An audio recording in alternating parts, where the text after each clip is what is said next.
A good Friday to one and all. Welcome and welcome back to another episode of Sometimes the Old Man is Right. As usual, I am your host, Lamont Ferguson, playing the role of the old man. The old man still out to sea. On my way back to San Diego and hopefully to turn around and go back out again as long as the CDC keeps their mouth shut. I'll talk about that in a bit. I did get to say Friday, so it is Friday. I'm recording on a Friday, but you won't be able to hear this until Sunday when I get a decent internet connection. But a man true to my word, recording on Friday, New Year's Eve, the final day of 2021. How you doing? How was your week? What's the good word? I'm well. Thanks for asking. You know the drill. This is interesting. It is very interesting. The final day of 2021 and here for episode 15 of Sometimes the Old Man is Right. Look at us. Learner's permit, one more year away from getting our driver's license. I don't even know if that's the case anymore. Can you get your license at 16? I think I may be going off of my time, and my time is ancient. I don't even know if you can get your license at 16. So here's the week in review. Decent week. A very odd cast of characters on this particular cruise. More people. We have about 1,700 people on this cruise week. And we did get to go into Puerto Vallarta. That sounded weird. I know my Spanish pronunciation has got to be better than that. But for some reason, Puerto Vallarta is a tricky one. I have to say it slowly to make sure it's correct. I think it's because there's an O in Puerto and then an A in Vallarta. And that is kind of against the rules, isn't it? Because the O is masculine and the A is feminine. I'm not really sure. You know what? I'm going to have to check with Duolingo. Those crazy kids over there. But we did. We got to go in to all the ports. As I said, it's a 1,700 passenger load and the oddest group of people I've ever performed in front of. It's always weird because I always say that the particular group that is odd is the oddest. And then there'll be another group that's right after them that trumps them. And these are those people. So I don't know what the deal is with them. They warmed up by the last show. You know, I do the trilogy. So they warmed up by the last show, but prior to that, every time anyone would ask them, hey, how you doing? There was just this malaise, this, yeah, it was all right, I guess. Yeah. Everyone, cruise director, how you guys doing today? How was Puerto Vallarta? B.B. King's people come out and sing, how you doing tonight? Me, the other comic, so... They're odd, but they warmed up. I guess maybe they're just waiting for tonight, because tonight is New Year's Eve. It is 9:27 at the time of me looking at the clock right now to let you know what time it is. Pacific time. I'm off the coast of Baja, California. And I decided I'll come up and record the podcast before poking my head back out to check out the New Year's Eve festivities. So far, it may be the whitest function I've ever seen. They got a rock band that's playing, and they're playing all the rock songs from, I would say yesterday and today, but no, this is yesterday is what it is. Day before yesterday. They were rocking out with some My Sharona and some other things, I guess Cheap Trick. I guess there was some Ozzy Osbourne Crazy Train that was playing on my way up. And oh, how the white folks love it. The other thing about this cruise is that it is a mixture of people. There are way too many young people on this particular ship. And by that, I mean this line. Holland America, if you guys don't know, because here's what happens. People think that a cruise is a cruise is a cruise, and it's not. And that's kind of what these people seemed like they just saw a sale. There must have been one hell of a sale by Holland America. And they saw a sale and they were like, well, let's take that. 7 days. I think the other comic, Mike Siegel, said that he saw prices as low as $750 for the week. And people jumped on it. A $750 New Year's Eve cruise. And folks were all over it. And you got to be careful about what line that you select. Because a cruise isn't a cruise is a cruise is a cruise. It's not. The lines are different. Carnival is a lot of partying. It's at low prices and a lot of stuff going on. And Norwegian is the same thing. We got a big old water slide on most of our ships. And this ship has a go-kart track. There's a lot going on Norwegian. And Celebrity is a different thing. And Holland isn't that. Look, you know my love for Holland America. That's the home line. But this is a 50 and up cruise line. It really is. No matter what they try to tell people that we're trying to be younger and hipper, they're not. And why bother? Just do you. There's not going to run out of old people. It doesn't run out. There is an endless supply of old people. And by old, I mean 50 and up. So be that. Be that and be good at that. And Holland is great at that. There's no bells and whistles. They pamper you. They give you good food. They give you great music, great entertainment with the production shows. I said good. It's great food. It's great. I'm going to jump it up to great. So they just do great across the board. And they pamper the hell out of you. And other than that, they leave you alone. There's not hey, we got this activity and there's always a band in your face. No, there's not. The bands play at night, when the entertainment should be playing. There's not always a band at the pool. That was on Celebrity. There's no karaoke, although they probably should have karaoke. The people would like some karaoke. But, there's teenagers. There's a ton of teenagers on this ship because their families found a deal and they're bored out of their heads because there's nothing for them to do. And I knew it from day one when I saw them on the ship. I was like, oh, no, you poor kids. You're going to be bored to tears because there won't be anything on here for you to do. And they are. They just kind of walk around in the packs and do teen things, eye rolls and a lot of exhaling. So that's what's the ship. That's what this particular passenger load is. But they seem to have loosened up for New Year's Eve. So, you can't hold all that in. You got to loosen up at some point in time. Masks are enforced, and they're being heavily enforced. And that seems to upset the passengers as well. Which, again, I will talk about that in length in just a moment after I get through kind of the setup of everything that's going on. This week, as far as things that are not on the ship, Noah had to have all 4 wisdom teeth extracted, which that breaks my heart, because the thing, get your kids across the street. That's the thing as a parent, get your kids across the street. And I feel like that was a street that I couldn't get them across because it seemed painful. It seemed excessive, but necessary. I saw the x-ray. The bottom wisdom teeth were in sideways. I'm like, what's going on with the design of the human body that things are coming in sideways?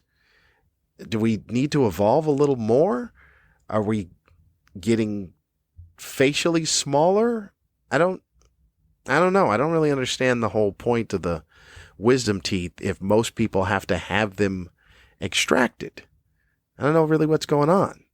It's like the appendix, we don't know what that does, but it causes trouble. And so that has to go. And now the wisdom teeth have to go. And it's kind of a problem with a design flaw. So I don't know. Maybe somebody needs to get God on the horn and find out what's going on. How did this thing get all messed up? So he is on the road to recovery. So send some positive thoughts. I don't know if that's a thing. I know people say that. I know they say love and light. I don't understand what any of those things are. But just have some positive thoughts for Noah as he goes through the healing of having all 4 wisdom teeth extracted. And he woke up during the procedure, which I'm pretty sure that's not good. If you're supposed to be out and then you wake up in the middle of it, and then he obviously went right back to sleep, but still, what are we doing that people are waking up in the middle of operations? Was this another chain of emails where the ball was dropped? Is that what's going on? So, shout out to Noah. All right. Let's get to the main story. It's only one story this week. I'm going to start out, just say this. It's going to be a little harsh, but I don't even care. Fuck the CDC. That's where I'm starting. Fuck the CDC. That shit show of clown miscommunication. Every time they have a press conference, they should show up in a clown car and 42 of them should get out. So if you're not paying attention to the news, which I try to rarely, but the news come to me because 4 people have sent me the story. A spokesperson, I don't even know if it's a spokesperson, someone from the CDC, and then the CDC itself moved cruise ships up to the level 4, however their levels of concern go. And they said that even if you're vaccinated, you should not get on a cruise ship. And that's why I say fuck the CDC. There's a lot to get through here, so let me get my thoughts straight because people are going to mess around and make me have to run for president. First of all, the people at the CDC apparently don't know how words work. When you know that you're in a battle to try and get people vaccinated, the last thing you should do is give ammunition to the people who refuse to get vaccinated that comes out of your own mouth. When you tell people you shouldn't be on a cruise, even if you're vaccinated, first of all, most of the cruises are vaccine mandated. I'm on a ship now, and I've been on 3 ships. They've all been vaccine mandated. So you have to have you have to be vaccinated to get on the ship. You have to take a test 48 hours prior to getting to the terminal. When you get to the terminal, you have to take another test before you step foot on the ship. As a part of the staff, which is what I am as a comic, and the crew, we are tested on day 2 of getting on the ship. Now remember, that's after being vaccinated and 2 tests. You have to get tested on day 2, day 4, and then again on day 7. And then after that, if you're still on the ship, you get tested every 7th day. Now you're telling people in what has been essentially a bubble, a vaccinated, tested, masks, and socially distanced because of the fact that the ships are at half capacity, in a bubble, you shouldn't even be on that. Well, in that case, what the fuck are we doing? Because all the people who refuse to get the vaccine hear from that is, well, see, even if you have the vaccine and you're amongst vaccinated people in a sterile environment, it's still not helping you. The government, the CDC, is telling you to stay away from that. Well, why would I get vaccinated? Yeah, it's a good question. Why would you get vaccinated if the goddamn fucktards at the CDC are saying duplicitous messages? So I have been so angry about this for the past, 2 days since I saw the announcement come down. No name attached to it, because this again goes back to my point about people need to be responsible, because how is it that dude still, or girl, still works for the CDC? Because the CDC, the head should have gotten the reins and went, oh no, you said what? What did you tell the media? Are you shitting me? You told them that even if you're vaccinated, you shouldn't be amongst other vaccinated people in a all vaccinated environment. Are you fucking stupid? But no, they stood by them, hid them. So this is where we sit. You know the stats. I already told you before. 61% of the country is vaccinated. The other 39% is holding fast and just going to entrench themselves. They're digging in. Well, thanks to the CDC, that number is not going to get any better. Why would it? Why would you get vaccinated if you go, I don't want to get vaccinated? Because the CDC said, even if you're vaccinated, it's not smart to be around vaccinated people. Why? Why would you believe anything out of those fucknuts' mouths? I'm so angry. I am so angry. They have, as I said, put the progress backwards, and they have once again decided to demonize and villainize cruises. The only industry that is doing anything, the only travel industry in the country that is trying their damnedest to keep everything, pardon the pun, afloat, to keep the train moving. Let's say that. They are testing, they are cleaning like nobody's business.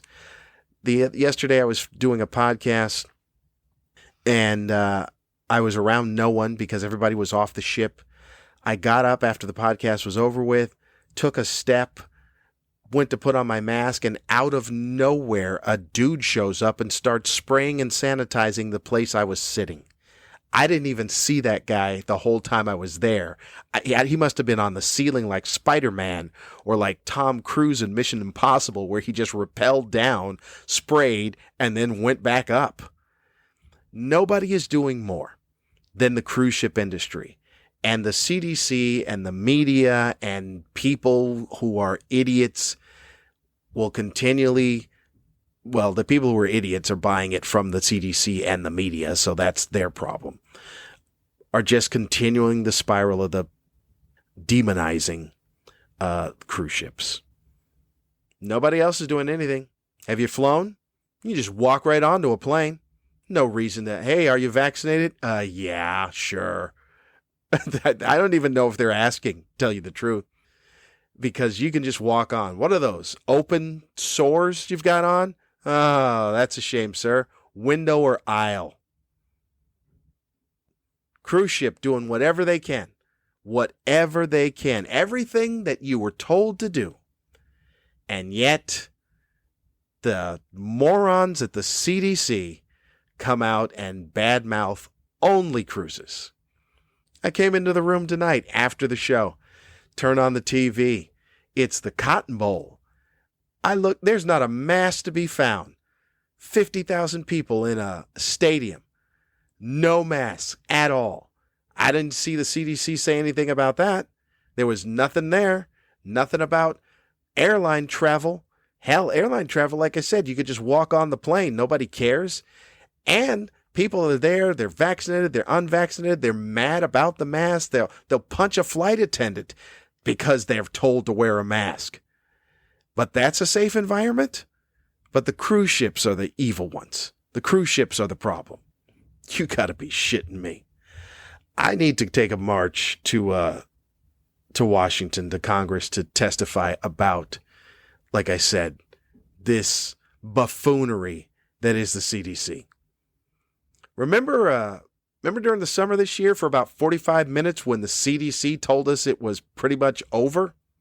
Remember that? Those are those same people. Those are those same specialists and smart people. I couldn't even find the word smart just now. Did you notice that? I said, and smart people. I like that. I had to search for smart people. Yeah, for 45 minutes, they told us, hey, if you're vaccinated, you don't have to wear a mask. Minute 46. Yeah, about that. That's probably a bad idea. First of all, this is more placating to the people who refuse to get vaccinated. Again, it's the same thing. The WHO, I don't even know if you call them the WHO or you just say who. the World Health Organization. I guess maybe you would put the article in front and then try not to get them confused with the band that may or may not have retired 75 times. The chairman for the WHO, and this is another article that had a bad headline and then made me click on it. And then the article I agreed with. The headline was garbage, but the article I agreed with. The headline was more fear. The headline was like, WHO says that there may be more variants down the line that are completely not affected by the vaccine. That the vaccines will have no effect on them whatsoever. So you're like, oh no, more fear? And then you read it, and the article is, I agree. The head of the WHO, which I think should be the whom. Anyway, he said because countries are busy politicizing this and that people have so much access to misinformation and countries and politicians are busy spreading that misinformation, that what could end up happening is that the variants could end up coming to where the vaccine has no effect at all.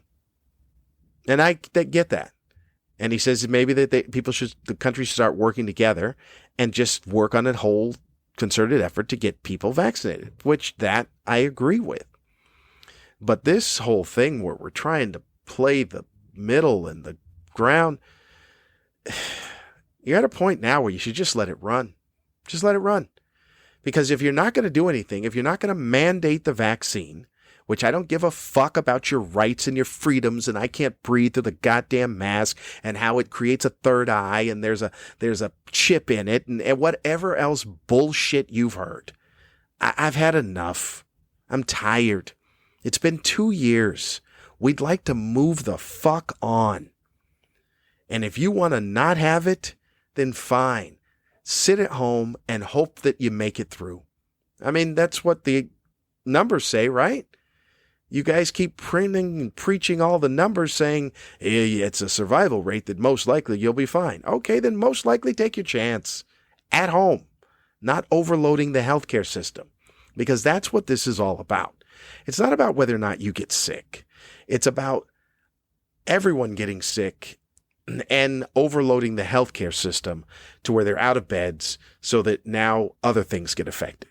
You're in an accident. There's no beds in a hospital for you to be able to be there so you can get better. You have a heart attack. There's no beds because it's full of people with COVID. That's what this is about. So I'm going to say, yeah, can we just say, look, I wish you well. The vaccine's been out for over a year. Take it or not take it. But if you do get sick, deal with that shit on your own. Find some article about how you can rub whatever paper and a flower on it to make it go away. Or put your head in a bag and breathe heavily. I don't know. I've heard so many different things. Gargle with mouthwash. I don't know. Put some white strips on your nose. Maybe that's a cure. Whatever it is you need to do, do it.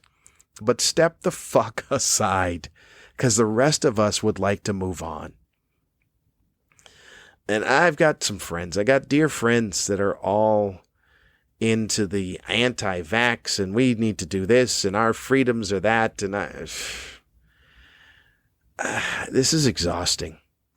It's exhausting, and when you have government officials that are pretty much uniting people, because whatever they would march for, I would march for, is just this different reasons against the same enemy. And the enemy is the CDC. And the enemy are people that won't do what it is they need to do. And what I mean by that is I'm not saying that the enemy is the unvaccinated. I'm saying the enemy are the people, the authorities in charge that won't mandate a vaccine. Hey, look. Life has consequences. You don't want to do this? Fine. We can't hold you down and give you a shot. But what we can do is make life more difficult for you so that the rest of us can move on. And I don't care if it's not. It's so odd how all these people that talk about these things that the vaccine has done that is horrible, they negate all the people who are right there next to them who have had the vaccine and nothing's wrong with them. Those people don't matter. I've got friends that are busy telling me, I think I told you guys this before, friends that have told me about someone that knew someone, about someone that next to someone that worked with somebody, and they had the shakes after the vaccine. I'm like, yeah, well, I'm right here, and that didn't happen to me. But I guess I don't count. So that's what's happening. Now it's a big fear fest again. Stay home. Everyone stay home. We suggest you stay home. And do what? Wait for Omicron to pass through? Like that plague in the Ten Commandments that took the firstborn of everyone? That thing? Is that what we're doing? Doing a Moses thing on this thing?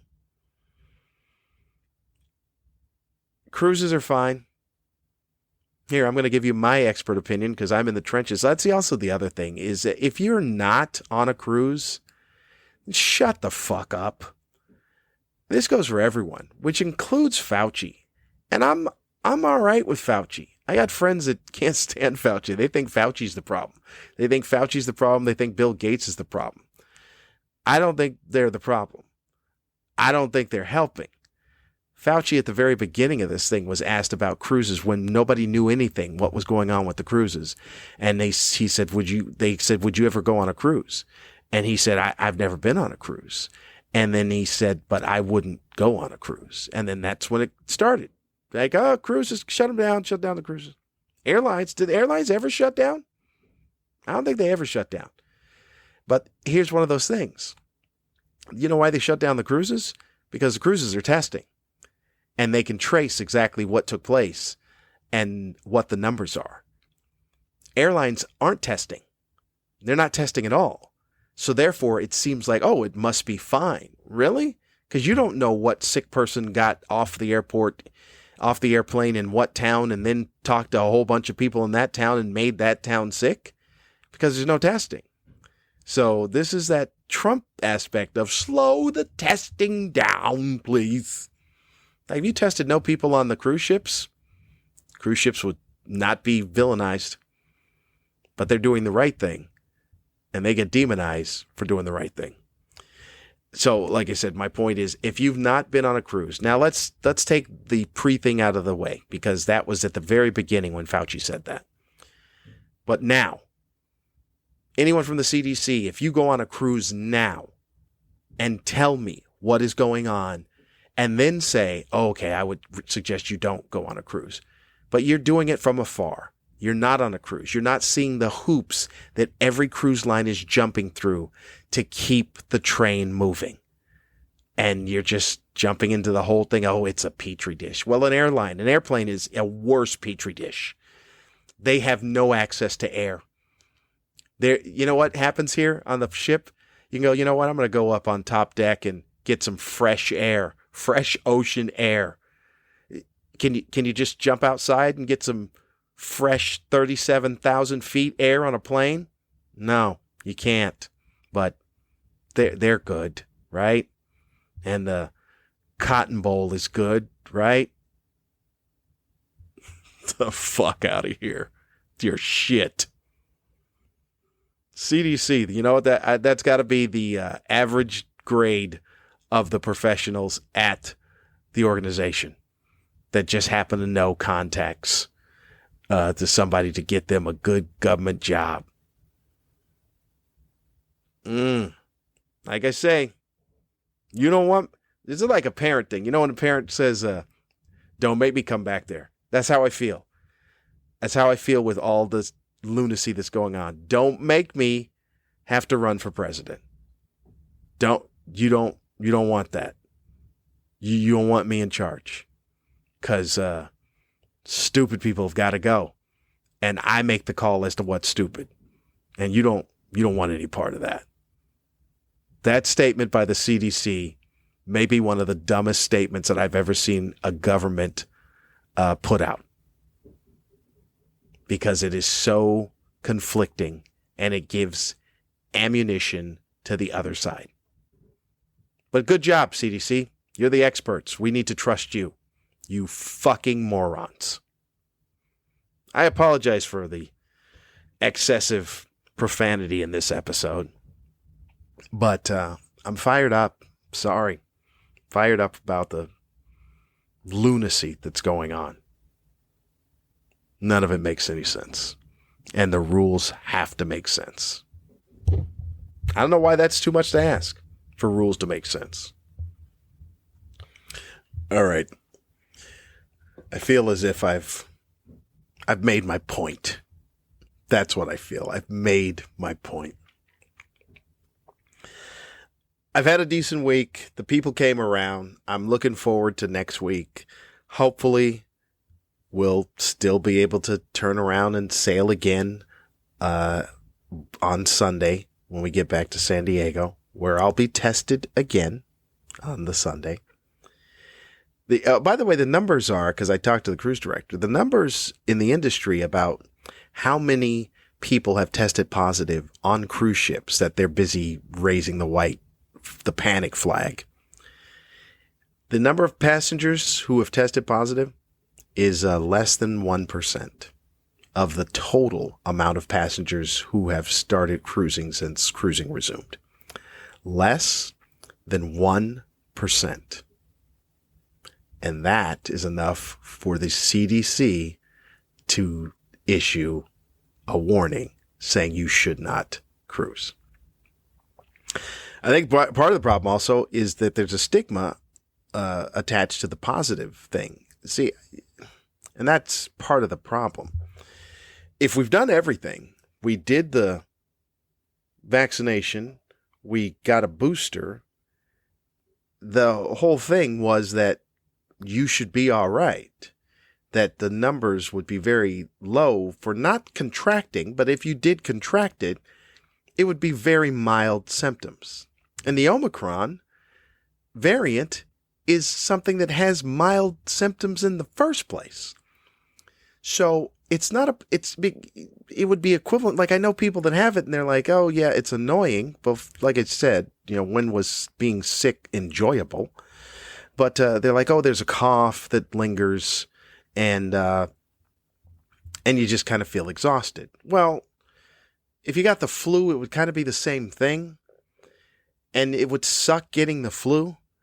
But we got to get rid of the stigma of the testing positive, because nobody ever says, oh, I've got the flu. And they're like, oh, my goodness, for you, the flu, I got to stay away from you.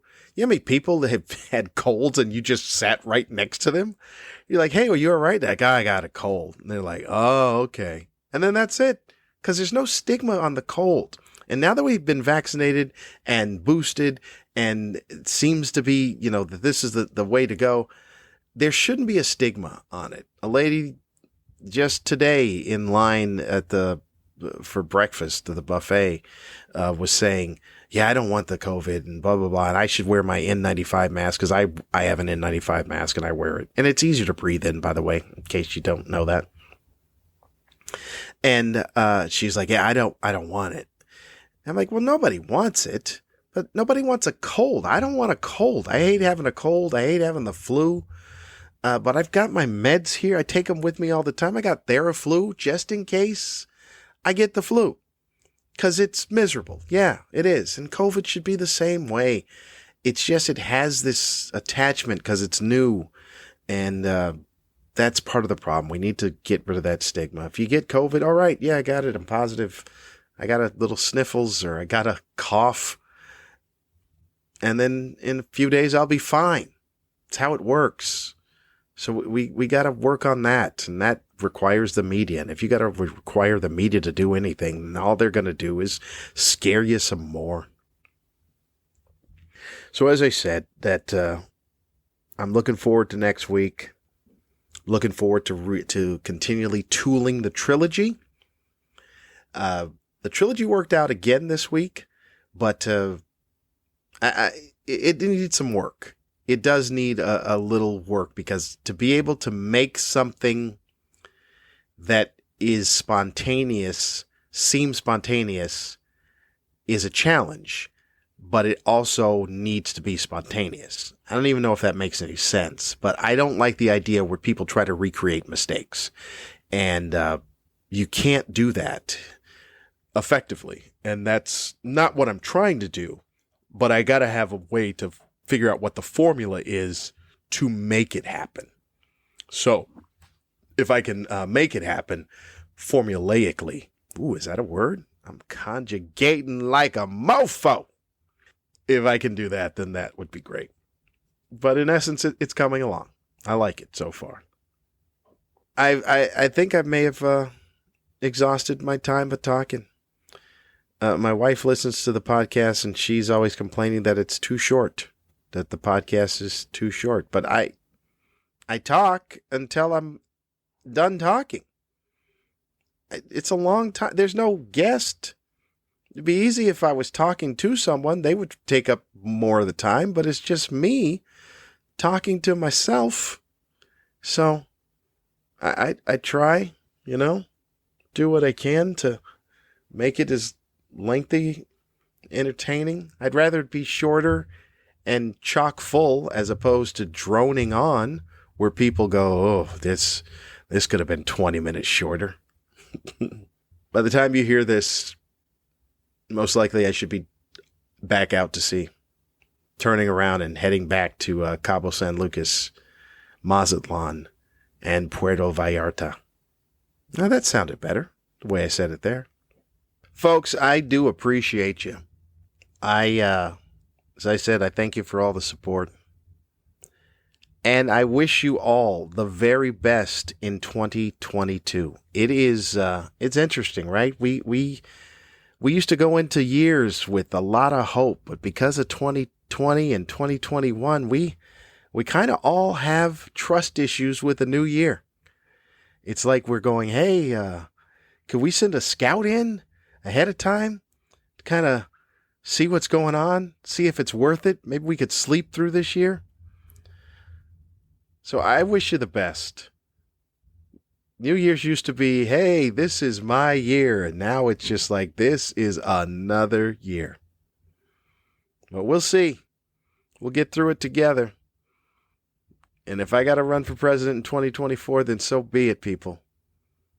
You brought this on yourselves, is what happened. You brought a 2024 Ferguson presidency on yourself. I wish you the best. Happy New Year, 2022. Thanks for tuning in. Numbers are good from last I checked. You know what? I got to maybe plug. There's one episode that is, the numbers are a little low. And it's the episode entitled something about dude back away from the camel. I know there's a camel in there where I talked about the beauty contest of the camel. And maybe I didn't promote it, or maybe I didn't put it up to promote it or something, but those numbers are low. So go back and listen to that one. If you haven't, maybe I'm reminding you of something that you missed. The one about the camel. I know camel's in the title, and I know I'm the one that makes the titles, but I'm telling people, look, by the time I'm done talking and trying to be as creative as I possibly can, I've forgotten what I did. That's how it works. I'm in that moment, and then I'm out.